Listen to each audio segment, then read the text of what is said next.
بعضی وقتها در انجام تقسیم از ما می‌خواهند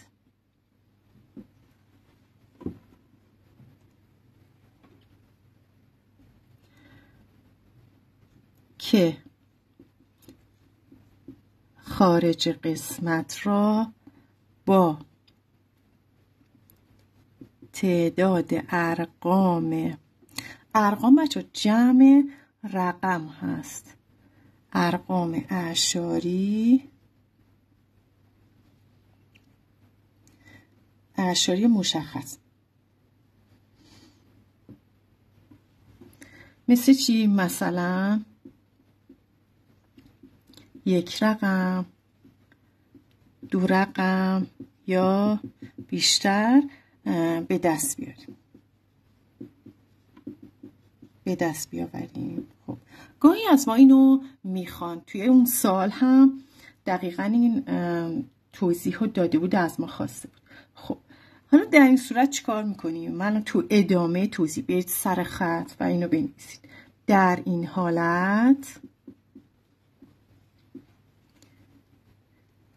اگر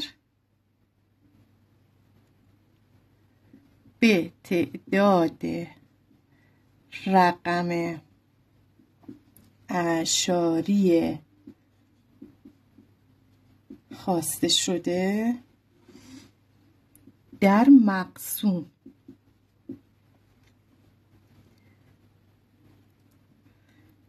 رقم اعشاری نداریم، اینا رو توی مثال براتون کامل توضیح میدم. اعشاری نداشتیم چیکار میکنیم؟ با قرار دادن صفر از سمت راست به آن عدد رقم‌های اعشاری رو اضافه میکنیم. بچه اینجا دیگه اضافه میکنیم و می‌نویسم که کسر زیر را به عدد اعشاری تبدیل کنید. ممکن اینجوری بدن، تقسیم رو ندن، یعنی دقیق تقسیم رو همون اول ندن، سوال رو اینجوری بدن، بگن کسر رو، اینم کسر 3/4 و یه فلش میزنه چند؟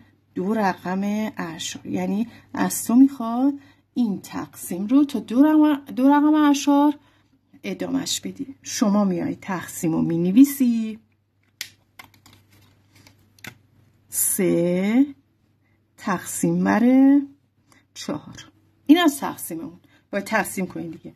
ولی گفته چی؟ تو 2 رقم اعشار. تو توضیح چی گفتم اگه مقسوممون خودش عدد اعشاری نباشه و ممیز نداشته باشه، باید به تعداد رقم هایی که از ما خواسته براش ممیز بذارم. یه ممیز میذارم، به تعداد ارقامی که ازم خواسته تقسیم کنم، خارج قسمت رو به دست بیارم، 0 میذارم. 2 تا 0. چون گفته 2 رقم، اگه گفته بود 3 رقم 3 تا 0 میذاشتم. این برای مقسوماییه که حلش میکنم. اعشاری هم که یه رقمه، برو قرمز سر کن، یه رقم جدا میکنم.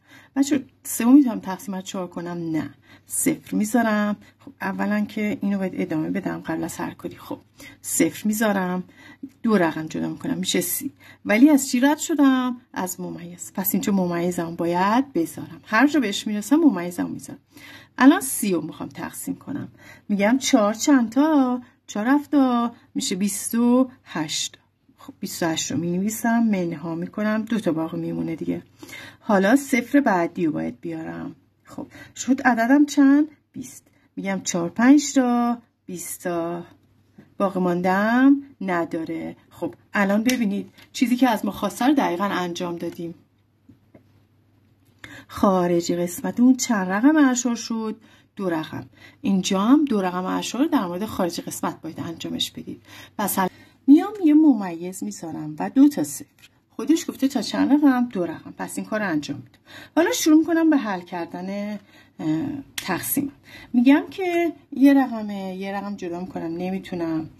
0 میتونید بچه‌ها بذارید ولی 0 پشت عدد تأثیری نداره. 2 رقم چون این هنوز به ممیز که نرسید. خب 2 رقم جدا میکنم. حالا تقسیممو انجام میدم. میگم 5 ضرب در چند کنم؟ اینم که باید اولش انجام. 5 ضرب در چند کنم؟ 5 4 تا 20. میذارم زیر این منها میکنم. 2 تا باقی مانده میارم. ببین این برای ممیزه، منم منهامو این برای ممیز انجام میدم. هنوز وارد ممیز نشدم. 2 تا باقی مانده. بعد میرسم به خط ممیز. اینو اینجا میذارم تو خارج قسمتم ممیزمو که فراموش نکنم. بعدش میرم سراغ صفری که بیارمش پایین. صفر رو دقیقا زیر خودش اینجوری میارمش پایین. حالا میگم که دوباره 4 5 تا 20 تا. خب باقی ماندم شد بچه 0. من با چند رقم اعشار برم جلو؟ 2 رقم.